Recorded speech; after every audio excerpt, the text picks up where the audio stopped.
So the bank statement loan.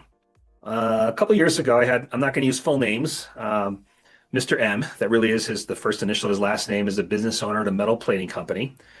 Great guy, really, honestly, quite successful. I mean, he was running nine figures in revenue through his company and doing quite well.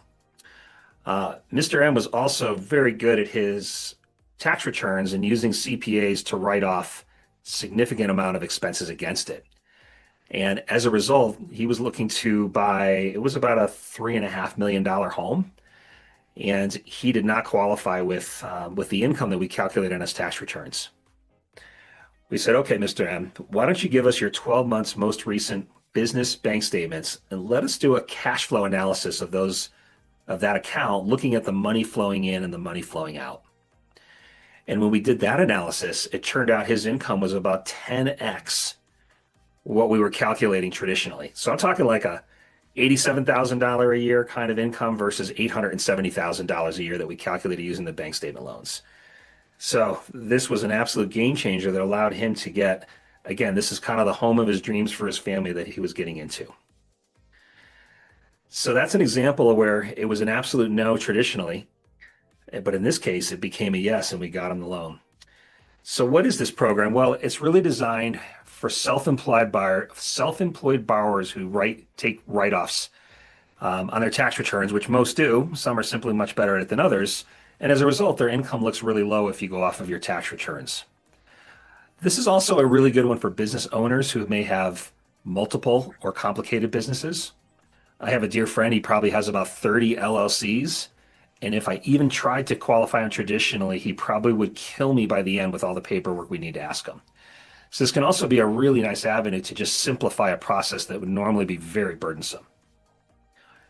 And then I don't know if you guys work with folks that are necessarily U.S. citizens. So this is your I-10 or DACA borrowers, the dreamers, and the folks who aren't citizens, but they're authorized to work here. This is a possible loan that we can use for them as well.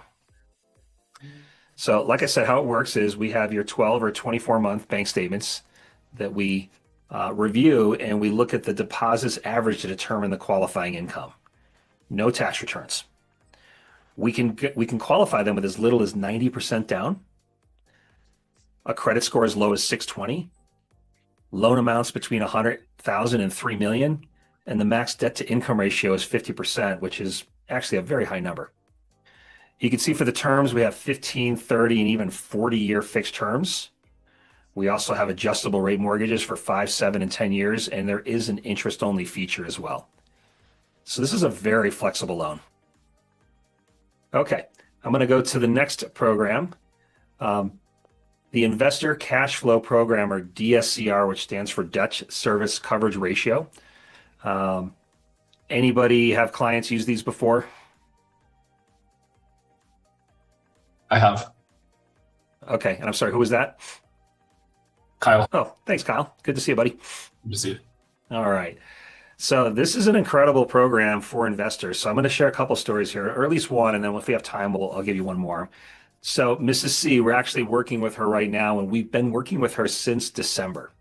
This is a client I've worked with for probably 10, 15 years now. We have a long history, and she likes to open up new businesses. She likes to change things up.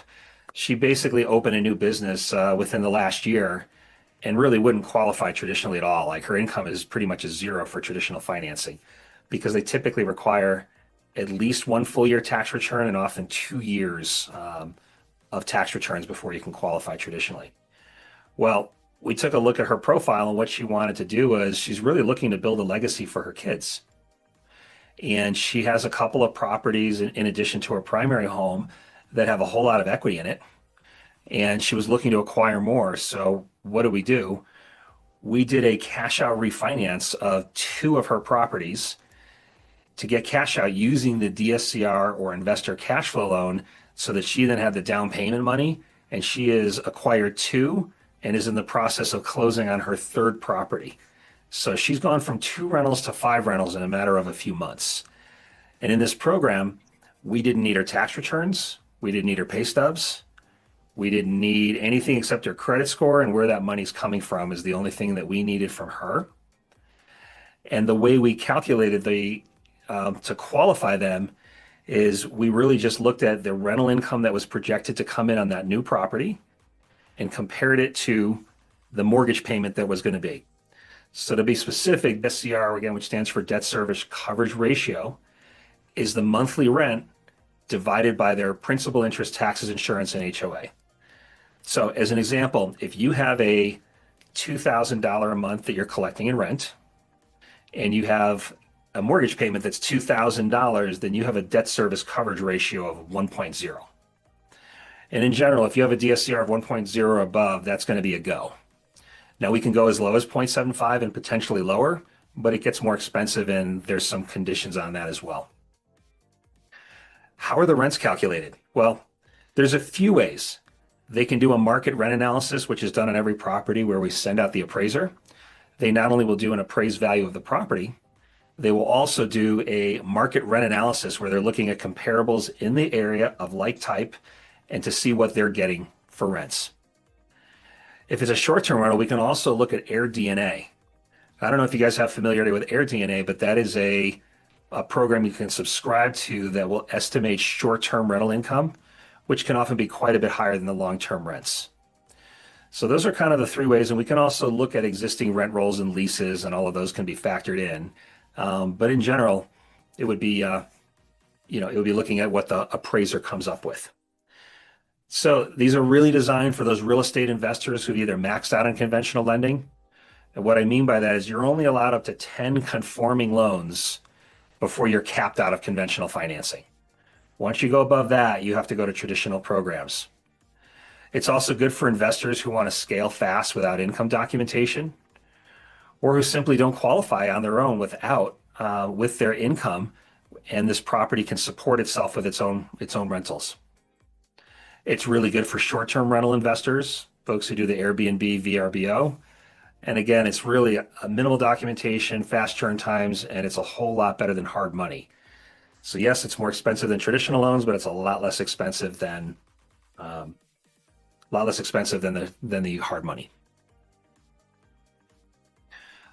Program highlights, you guys can see those on the right. So crazy enough, you can actually do an investment property with as little as 15% down. Similar low credit scores, similar loan amounts. There's no max debt to income ratio because we're only looking at the DSCR ratio. We don't look at their income at all. And you can see the terms are the same as what we had for the business bank statement loan. Now, I mentioned here you can close in an LLC or a corporation, trust. That actually exists for all of these programs that I'm presenting today.